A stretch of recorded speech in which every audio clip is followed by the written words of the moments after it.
سب سے بڑا اعتراض جو جوانوں پہ ہوتا ہے، شیعوں پہ ہوتا ہے، تو آج کل آپ کے مہربان محمد علی مرزا انجینئر صاحب بھی بڑا کر رہے ہیں کہ یا علی مدد کہنا بدعت ہے، اور قرآن سے بتاتے ہیں بدعت ہے۔ کئی جوانوں نے کہا مولانا اس کا کوئی جواب نہیں دے رہا۔ میں نے کہا سمپل سا جواب ہے، تم قرآن سے باہر نہ نکلو، قرآن میں اللہ نے جواب دیا ہوا ہے۔ بسم اللہ الرحمن الرحیم۔ ترجمہ شروع کرتا ہوں اس میں خدا کی مدد سے۔ ترجمہ یہ نہیں ہے باللہ الرحمن الرحیم، یہ بھی ہو سکتا تھا شروع کرتا ہوں اللہ سے، نہیں، اس میں خدا سے۔ اللہ کے بیچ میں اور مدد کے بیچ میں ایک اسم ہے،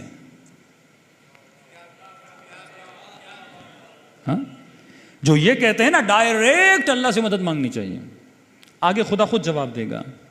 اللہ کے بیچ میں اور مدد کے بیچ میں، با مدد کے لیے استعمال ہوتا ہے، با استعانت بولتے ہیں، با اور اللہ کے بیچ میں اسم ہے۔ شروع کرتا ہوں اس میں خدا کی مدد سے، اور میرے چھٹے ماں فرماتے ہیں نحن اسماء اللہ، ہم بھی اسماء خدا ہیں۔ نسبت کس کی طرف ہے؟ اللہ کی طرف ہے۔ چلیے کون اللہ؟ مجھے کیا پتا، اللہ تو ہی بتا، میں تو تجھے جانتا ہی نہیں، میں تو پیدا ہوا ایسے سمجھے چوزا انڈے سے نکلا، انڈے سے اس کو کیا پتا مرغی کیا ہوتی ہے، میں بھی دنیا میں آیا، مجھے کیا پتا کون اللہ؟ کہتے گھبرا نہیں، میں خود بتاتا ہوں، الرحمن الرحیم۔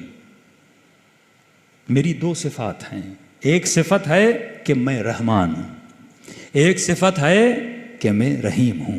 رحمان اور رحیم میں فرق کیا؟ حالانکہ دونوں رحمت سے نکلے ہیں، کہ ایک میں رحمان ہوں مطلب رحیم ہوں، مطلب ایک میری رحمت عام ہے، جرنل ہے، سب کے لیے، حیوان چرن پرند جتنی بھی کائنات ہے سب پہ میری رحمت ہے۔ مطلب جب بادل برستے ہیں، میں بادلوں کو یہ نہیں کہتا کہ علی والے کے گھر میں برسنا، دشمن علی کے گھر میں نہ برسنا، رحمت عام ہے، جب یہ آئیں گے سب کے اوپر برسیں گے۔ دوسرا میری رحمت خاص ہے، میں ہر کسی کو نبی نہیں بناتا، میں ہر کسی کو علی نہیں بناتا، میں ہر کسی کو سیدۃ النساء العالمین نہیں بناتا، میں ہر کسی کو باب مدینۃ العلم نہیں بناتا، میں ہر کسی کو سیدہ شباب اہل جنت نہیں بناتا، میں ہر کسی کو حسین کی مجلس پہ نہیں بلاتا، میں ہر کسی کے دل میں علی اور آل علی کی محبت کو نہیں ڈالتا۔ یہ رحمت کیا ہے؟ خاص ہے۔ اچھا خدایا تو عام رحمت بھی کرتا ہے، خاص رحمت بھی کرتا ہے، میں کیا کروں؟ کہ بولو الحمد للہ رب العالمین، شکر ہے خدا کا، کیونکہ وہ تیرا رب ہے۔ شکر کی بھی وجہ ہونی چاہیے۔ آپ مجھے پانی کا گلاس دیں گے، بولوں گا تھینک یو۔ آپ مجھے کھانا دیں گے، بولوں گا آپ کا شکریہ، آپ نے کھانا کھلایا۔ آپ مجھے کسی جگہ تک چھوڑیں گے، کہوں گا شکریہ، آپ نے کچھ میرے لیے کیا، آپ نے، اے خدا تو نے میرے لیے کیا کیا؟ کہ میرا شکر کرو، کیوں؟ کیونکہ میں تیرا رب ہوں۔ اگر میں تدبیر نہ کرتا دنیا نہ بنتی، میں مدبر الامور ہوں، میں مینیجر ہوں، مینیج کرتا ہوں پوری کائنات کو۔ میں نے تجھے بنایا، میں نے تجھے خلق کیا، اور کیوں خلق کیا؟ میں نے تدبیر کر کے تجھے بنایا ہے۔ تو اپنے وجود کو دیکھے گا، ایک بہت بڑی سائنس ہے تیرے وجود میں، دنیا کی کوئی چیز کسی شے سے جدا نہیں ہے، میں نے تمہارے وجود کو تدبیر کیا۔ تدبیر کیوں کیا؟ رب العالمین مطلب پورے جہاں کی تدبیر کرنے والا میں ہوں۔ الحمدللہ رب العالمین، پھر کہتا ہے الرحمن الرحیم، میں رب اس لیے ہوں کیونکہ میں رحمان ہوں، میں رب اس لیے ہوں کیونکہ میں رحیم ہوں۔ کبھی سوچا؟ میرے مولا فرماتے ہیں 9 مہینہ یہ ماں بچے کو پیٹ میں رکھتی ہے، پیدا ہوتا ہے ماں کو تکلیف دیتا ہے، 9 مہینہ پیٹ میں ہوتا ہے تکلیف دیتا ہے، پیدا ہوتے ہی ماں کا خون چوستا ہے، دودھ وہ خون ہے جو دودھ میں بدلا ہے، یہ صرف لے رہا ہے، دے کچھ نہیں رہا۔ بچہ ماں سے صرف لے رہا ہے، اسے دے کچھ نہیں رہا، کہ پھر بھی ماں اس سے محبت کرتی ہے۔ اس کی گندگی صاف کرتی ہے، اس کے ڈائپرز کو چینج کرتی ہے، ماں کو گھن نہیں آتی، اسے تکلیف نہیں آتی، وہ خوشی خوشی کرتی ہے۔ کہ مولا کیوں؟ کہ اگر وہ ماں کے دل میں رحمانیت کی صفت کو نہ ڈالتا، اس صفت کی وجہ سے یہ ماں سب کچھ کر رہی ہے۔ فرمایا میں رب ہوں، اس لیے رب ہوں کیونکہ میں رحمان ہوں۔ اگر میرے دل میں بندوں کے لیے رحم نہ ہوتا میں تجھے پیدا کیوں کرتا؟ اکثر لوگ سوال کرتے ہیں نا اللہ نے مجھے پیدا کیوں کیا، تو علماء سوال کرتے ہیں نہ ہونا اچھا ہے یا ہونا اچھا ہے؟ کسی چیز کا نہ ہونا اچھا ہے یا ہونا اچھا ہے؟ سب کہتے ہیں ہونا اچھا ہے۔ کہ اس نے تجھے عدم سے وجود دیا۔ وجود کیوں دیا؟ کیونکہ وہ رحمان تھا، اس کے دل میں محبت تھی، تبھی اس نے اپنی محبت کو تیرے ساتھ بانٹا۔ اب اس نے بتا دیا میں اللہ ہوں، میں اللہ کیوں؟ کیونکہ میں رحمان و رحیم ہوں۔ میں رب ہوں، رب کیوں ہوں؟ کیونکہ میں رحمان و رحیم ہوں۔ پورے عالم کی تدبیر کون کرتا ہے؟ میں کرتا ہوں۔ الرحمن الرحیم مالک یوم الدین۔ اے میرے بندے یاد رکھنا قیامت اور یوم الدین کا مالک کون ہے؟ میں اللہ ہوں۔ ٹھیک ہے خدا، میں سمجھ گیا تو نے مجھے پیدا کیا کیونکہ تو رحمان ہے، تو رحیم ہے۔ میں تیرا شکر کرتا ہوں کیونکہ تو میرا رب ہے۔ دنیا آخرت یوم دین کا مالک تو ہے۔ اب بتا تو صحیح اس یوم دین کے لیے میں کیا کروں؟ کوئی پلان دے مجھے۔ اسکول بن گیا، یہ اسکول اس کے لیے، اب میں اس اسکول میں آ کے کروں کیا؟ کوئی سلیبس دے مجھے، میری ڈیوٹی کیا ہے دنیا میں آنے کے بعد، میں دنیا میں لایا کیوں گیا؟ اللہ ہدف دنیا بتاتا ہے، کہتا اب بول ایاک نعبد و ایاک نستعین۔ یہاں پہ وہابی شیعوں سے بڑا کھیلتے ہیں، بیچارے جوان پریشان ہو جاتے ہیں۔ سمپل شبہ ہے جس کا جواب میں ابھی دے دیتا ہوں۔ ایاک نعبد، یہ شبہ محمد علی مرزا نے بھی کیا، ایک کلپ بن جائے تو اس کو بھیج دیجئے گا۔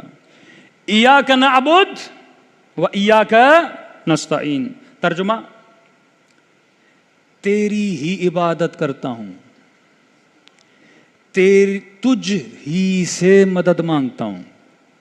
مفتی کہتے ہیں یہ بھی تو ہو سکتا تھا نا، نعبد ایاک نستعین ایاک، لیکن کہا نہیں، پہلے کہا ایاک نعبد، حصر کیا، مطلب تیری ہی عبادت کرتا ہوں، مطلب کسی اور کی نہیں کرتا، تجھ ہی سے مدد مانگتا ہوں۔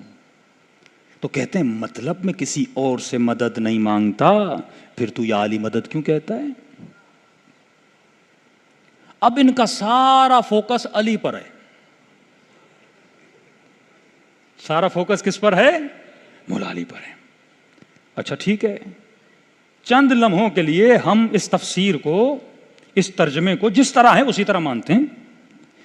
ایاک نعبد، اس کو ذرا تھوڑا پیچھے رکھتے ہیں، ایاک نستعین، ایشو ہے ایاک نستعین پہ۔ کیا اے خدا میں تجھ ہی سے مدد مانگتا ہوں، جب حصر کر دیا نا تجھ ہی سے مدد مانگتا ہوں، مطلب کسی اور سے، کسی، مولا علی کو تھوڑا ذہن سے باہر نکالیے، کسی اور سے مدد نہیں مانگتا۔ پھر تو ڈاکٹر سے مدد کیوں مانگتا ہے؟ سمپل ترجمہ ہے، میں کسی سے مدد نہیں مانگتا۔ یہ نہیں ہے اس آیت میں کہ علی سے نہ مانگو ڈاکٹر سے مانگو، یہ نہیں ہے اس آیت میں گاڑی سے مدد مانگو اہل بیت سے نہ مانگو۔ آیت سریعاً حکم دے رہی ہے تجھ ہی سے مدد مانگتا ہوں، کہ نہیں زندہ سے مانگ سکتے مردہ سے، اس آیت میں نہ زندہ ہے نہ مردہ ہے۔ یہ تو تیرے فلسفے ہے نا، یا زندہ کے لیے ہے فلاں مردہ کے لیے، اس میں تو پڑھتا کیوں ہے؟ پہلی بات تو جمپ کیوں مار رہا ہے؟ عقل مند شیعہ وہ ہوتا ہے جب یہ تفسیر بٹھا کے پڑھو نا، پہلا کام یہ کرنا اسے جمپ نہیں مارنے دینا، وہ فوراً جمپ مارے گا حدیث میں، فوراً سورہ ہم سے نکل کے کسی اور سورت میں جا کر، نہیں، اللہ نے اسی سورت کو پڑھنے کے لیے بولا ہے، جواب بھی اسی میں ہونا چاہیے۔ میں بھی سورہ ہم سے باہر نہیں نکلوں گا، تجھے بھی سورہ ہم سے باہر نکلنے نہیں دوں گا۔ اگر کوئی اور آیت اسی طرح واجب ہوتی جس طرح سورہ ہم کو پڑھنا واجب ہے، آپ باہر نکل سکتے تھے، لیکن جب یہ روڈ میپ ہے تو کلیئرٹی بھی اسی کے اندر ہونی چاہیے، باہر نکلنے ہم نہیں دیں گے۔ اب یہ بتا تو ماں سے مدد کیوں مانگتا ہے؟ پیدا ہوتے ہی تیری ماں تیری مدد نہ کرے تو اپنی نجاست کو صاف نہیں کر سکتا؟ تو ڈاکٹر سے مدد کیوں مانگتا ہے؟ تو انجینئر سے مدد کیوں مانگتا ہے؟ تو ریڑھی والے سے مدد کیوں مانگتا ہے؟ اے مولوی، تم مشہور ہونے کے لیے یوٹیوب سے مدد کیوں مانگتا ہے؟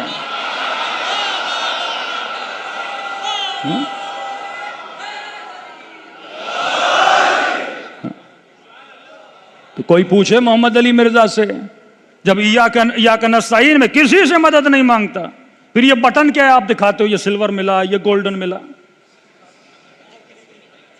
آپ کو مشہور کرنے میں اللہ نے مدد کی تھی، انگریزوں کو یوٹیوب نے مدد کی، آپ کی مسیحیوں کے یوٹیوب نے آپ کی مدد کی، سوشل میڈیا نے آپ کی مدد کی۔ تو آپ ان آلات و اسباب کی مدد نہ لو نا پیغام خدا کو پہنچانے کے لیے۔ میں نہیں کہہ رہا میں مخالف ہوں، آیت پہ ٹکا ہوا ہوں۔ پھر ڈاکٹر کے پاس نہ جاؤ، بیمار ہو جاؤ، ایاک نستعین، کھانا چاہیے ایاک نستعین، پانی چاہیے ایاک نستعین، کسی کے پاس نہ جاؤ۔ ترجمہ اگر یہ کرو گے، کیونکہ تجھ ہی سے مدد مانگتا ہوں، تو ہر عقل مند بندے کے ذہن میں سوال ہوگا، اے خدا کس چیز میں؟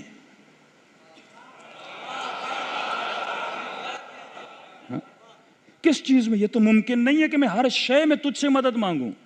اب ظاہر کپڑے میں خود پہنوں گا، سفر پہ جانا ہے گاڑی کی مدد لوں گا، کبھی گدھے کی لوں گا، کبھی گھوڑے کی لوں گا، ہاں کھانا کھانا ہے روٹی کی مدد لوں گا پیٹ بھرنے کے لیے، کچھ بھی کر، کبھی آواز پہنچانے کے لیے لاؤڈ کی مدد لوں گا۔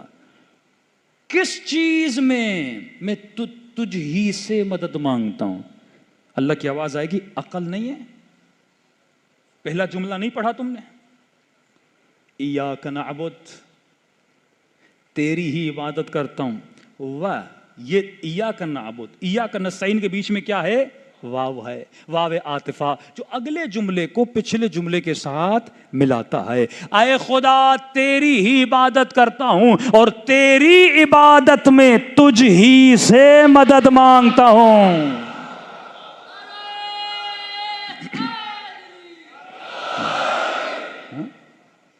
تیری ہی عبادت میں کسی بت سے مدد نہیں مانگتا، کیونکہ اگر بندہ کوئی بنا سکتا ہے تو بنا سکتا ہے۔ ہاں اللہ نہ چاہے تو ہم اس کے بندے بن سکتے ہیں کیا؟ توحید خالص، اور شیعوں سے بڑی توحید اور گاڑی توحید کسی مکتب کے پاس نہیں ہے۔ آپ کے پاس نہ وہ دعائیں ہیں نہ وہ مطالب ہیں، آ جاؤ مکتب اہل بیت میں، ہمارا تو وہ خدا ہے ہی نہیں جو جہنم میں پاؤں ڈال دے۔ گاڑی توحید یہیں سے ملتی ہے۔ اے خدا تیری عبادت میں تجھ ہی سے مدد مانگتا ہوں۔ ٹھیک ہے خدایا، مدد مانگتا ہوں، ٹھیک ہے، تو کس طرح مدد کرے گا یہ بھی تو بتا۔ اللہ نظر نہیں آ رہا اور بول بھی یہ رہا ہے کہ میری عبادت میں میں ہی مدد کروں گا۔ اب وہی مدد کرے گا نا، مطلب نقشہ میں تجھے دوں گا، ایڈریس میں تجھے دوں گا، کسی ایرے غیرے سے میری ایڈریس نہ لینا، کسی ان پڑھ سے میری ایڈریس نہ لینا، کسی بت سے میری ایڈریس نہ لینا۔ ایڈریس میری چاہیے تو میری سورہ حمد میں آ، میں تجھے ایڈریس دوں گا، مجھ ہی سے راستہ مانگنا۔ اچھا خدا تجھ ہی سے مدد مانگ رہا ہوں تیری عبادت میں، بتا کیا کروں؟ کہا بولو اہدنا الصراط المستقیم۔ اب میں تجھے روڈ میپ دے رہا ہوں، اہدنا، ہدایت کر، تو ہدایت کر، تو ہی مدد کر رہا ہے نا، تو ہدایت کر، صراط المستقیم، اس راستے پر جو سیدھا ہے۔ راستہ ایک ہے، 73 نہیں ہے، راستہ ایک ہے، کلہم نجوم نہیں ہے، راستہ ایک ہی ہے جو ہدایت کا راستہ ہے۔ اہدنا، ہدایت کر صراط مستقیم پر۔ اب بندہ کنفیوز ہوتا جائے گا، اے خدا صراط مستقیم یہ ہے کیا؟ صراط مستقیم ذرا ڈیفائن تو کر، صراط مستقیم کیا ہے؟ مجھے کیا پتا صراط مستقیم کیا ہے؟ اللہ کہتا ہے گھبراؤ نہیں، ڈیفینیشن میں خود دوں گا، شروع سے خود بتاتا ہوا آ رہا ہے، کہتا صبر کر، آگے جا، جواب تجھے خود مل جائے گا۔ اہدنا الصراط المستقیم، ہدایت، ہدایت کی دعا مانگ مجھ سے، کس کے لیے؟ صراط مستقیم پر۔ اے خدا یہ صراط مستقیم کیا ہے؟ پہچان کیا ہے؟ جانوں کیسے؟ پہچانوں کیسے؟ اگر کوئی کسی کو ایڈریس بتاتا ہے نا، کہتے فلاں کونے پہ چلے جانا، ایک دکان ہوگی، ایک تھمبا لگا ہوگا, ہاں, یا فلاں جگہ پہ فلاں گاڑی کھڑی ہوگی, فلاں رنگ کے کپڑے والا بندہ ہوگا. آپ نشانی دیکھ کر راستے کو پہچان جاتے ہو. روڈ جیسے نا بھئی فلاں بورڈ لگا ہوگا تب جا کے آپ کو پہچان لگتی ہے. تو نشانیاں بتائی جاتی ہے نا, جس طرح انبیاء کی نشانیاں بتاتا ہے, اولیاء کی نشانیاں بتاتا ہے, رسول خدا کی نشانیاں بتاتا ہے. تو اے خدا, یہ اس راستے کی نشانیاں کیا ہیں؟ میں اس راستے پہ چلوں تو کیسے چلوں؟ دنیا میں 100 راستے, 100 مولوی, 100 بتانے والے, 100 مفتی, تو بتا میں راستہ کیسے پہچانوں؟ کہ میں تجھے راستے کی نشانی دے رہا ہوں, میں اتنا آسان کر کے بتاؤں گا, تو بڑا ایزیلی اس ایڈریس پہ پہنچ جائے گا. صراط الذین, کس کا راستہ, کیسا راستہ, کیسا دکھتا ہے یہ راستہ؟ کہ دیکھو, اہدنا الصراط المستقیم, صراط مستقیم پہ چل. ہے کیا صراط مستقیم؟ پہچان کیا ہے صراط مستقیم کی؟ کس کو دیکھ کے چلوں؟ مثال کے طور پہ اگر مجھے کوئی ڈبہ بھی بنانا ہے, پہلے سے کوئی نقشہ تو ہو, کوئی سانچہ تو ہو جس کی کاپی کر کے میں کچھ بناؤں. تو بتا تو صحیح میں کروں تو کیا کروں؟ آواز آئی, یہ ان کا راستہ ہے, صراط الذین انعمت علیہم, یہ ان کا راستہ ہے جن پر میں نے اپنی نعمتوں کو نازل کیا ہے. اب یہاں پہ ایک بہت بڑی چھلانگ لگاتا ہے مفتی.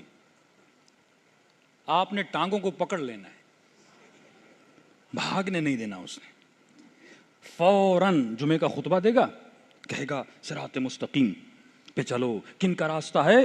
انعمت علیہم, جن پہ اللہ نے نعمت نازل کی. لوگ پوچھیں گے مفتی صاحب کون ہیں؟ کہ والسابقون السابقون اولئک المقربون, جو سب سے پہلے ایمان لائے.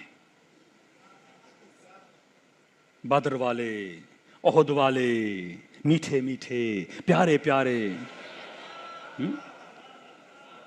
یہ بولتے ہیں, لٹرلی بولتے ہیں کہ ان کا راستہ ہے. تو کسی کو یہ پتا نہیں, خدا جب ساری ایڈریس حمد میں دے رہا ہے تو مجھے کہیں اور کیوں لے جا رہا ہے؟ بتانا بھی تو سورہ حمد میں چاہیے نا کہ کن کا راستہ ہے. اب یہاں پہ شیعہ بولیں گے انعمت علیہم اہل بیت ہیں, وہ بولیں گے وہ ہیں, وہ بولے گا وہ ہے. میں تو باہر نہیں نکل رہا, میں تو سورہ حمد میں ہی اٹکا ہوا ہوں نا. چلو آپ کا ترجمہ تشریح ہم کر دیتے ہیں.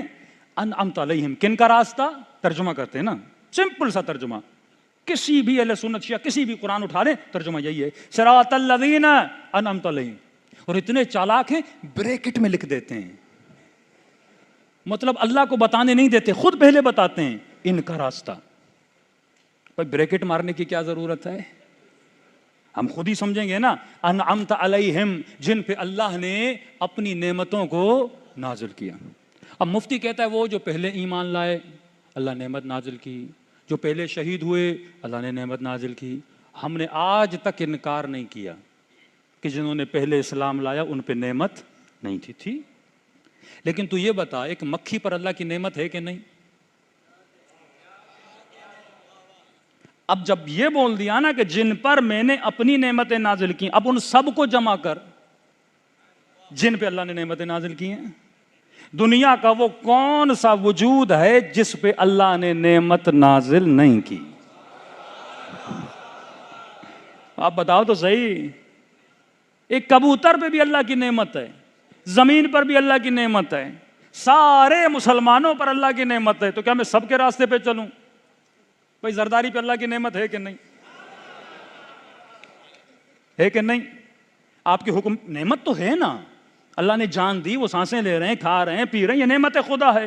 نعمت کون سا, یزید پر بھی اللہ کی نعمت ہے نا, یہ زبان, یہ ہاتھ, یہ وجود, یہ اللہ کی نعمت ہے نا. تو کل یزید بولے میرے اوپر اللہ کی نعمت ہے, تو بولے گا انعمت علیہم. اگر یہ ترجمہ, جب آپ ایک لفظ عام بولتے ہو نا, مثلا ایک چیز کا عام ترجمہ کر, تو عام میں سب آتے ہیں. پھر اللہ پر واجب ہے اس کو تخصیص دے, خاص کرے. مثلا میں بولتا ہوں یہ پیسے ہیں مومنین کے لیے, تو آپ پوچھو گے مولانا کون سے مومنین؟ کراچی والے, حیدرآباد والے, ایران والے, کس کے لیے آپ ڈونیشن دے رہے ہو؟ اب بولوں گا ایران والے. ایران میں بھی کون سے؟ قم والے, مشہد والے. تو ایڈریس جب دو گے تو اس بندے تک پہنچو گے. تو کا صراط الذین, خدا کی قسم قرآن نے وہ کڑی لگائی ہے نہ کوئی مفتی نکل سکتا ہے، نہ کوئی مولوی بھاگ سکتا ہے۔ کہا صراط الذین انعمت علیہم، ان کا راستہ جن پر میں نے اپنی نعمتوں کو نازل کیا۔ تو میں سوال کروں گا پروردگارا، تو نے نعمت تو عارف کاظمی پہ بھی کی، تو نے نعمت آیار سیما برگاہ میں آنے والوں پر بھی کی، تو نے نعمت انسانوں پر کی، تو نے نعمت حیوانوں پر کی، تو نے نعمت پرندوں پہ کی، تو نے نعمت چونٹیوں پہ کی۔ دنیا کا کوئی ایسا وجود نہیں ہے جس پہ تیری نعمت نہ ہو۔ اب بتا تو صحیح، ان سارے نعمت والوں میں سے میں کن کے راستے پر چلوں؟ ذرا ایڈریس کو کلیئر تو کر دے۔ تو اللہ کی آواز آئی، گھبرانے کی ضرورت نہیں ہے، میں دو صفت بتا کے جا رہا ہوں، جن کے اندر یہ دو صفات ہیں وہ نعمت والے ہیں۔ خدایا صفت تو بتا۔ آواز آئی انعمت علیہم غیر المغضوب علیہم، پہلی صفت یہ ہے میں ان پہ کبھی غضبناک نہیں ہوا، میں ان پہ کبھی غضبناک نہیں ہوا۔ غیر المغضوب علیہم۔ اب جو جنگ احد میں بھاگے کہتے نہیں اللہ نے معاف کر دیا، ہم نے کب کہا نہیں کیا؟ سورہ حدید ہے، اللہ نے معاف کر دیا، لیکن جب بھاگے تھے اللہ غضبناک ہوا تھا کہ نہیں؟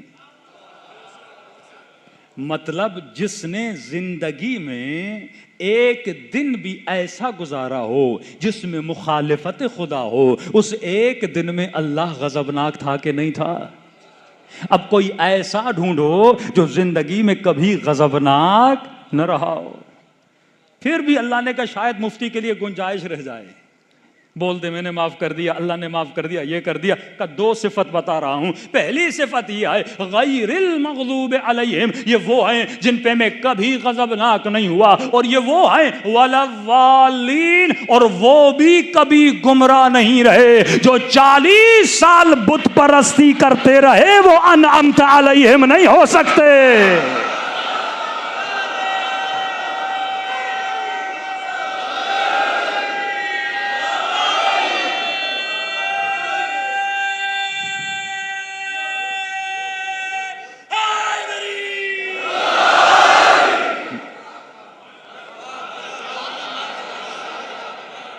نہ میں نے کوئی شعر پڑھا، نہ شاعری کی، نہ اپنا تخیل بتایا، یہ خدا کا کلام ہے جس کو ڈیلی مسلمان پڑھتا ہے، اور راستے ان کے پہ چلتا ہے جو ضالین بھی ہیں، غیر المغضوب بھی ہیں۔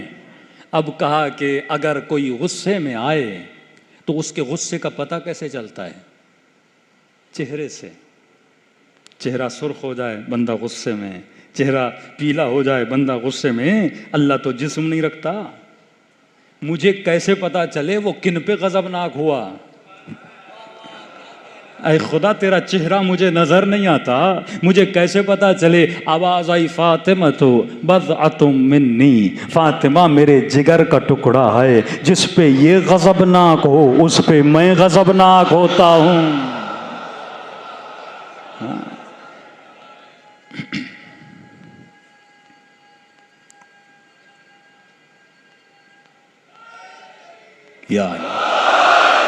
صریحاً اہل سنت کی کتابوں موجود ہے، من ابغضها فقد ابغضنی، جس نے فاطمہ کو غضب نہ کیا اس نے مجھے غضب نہ کیا۔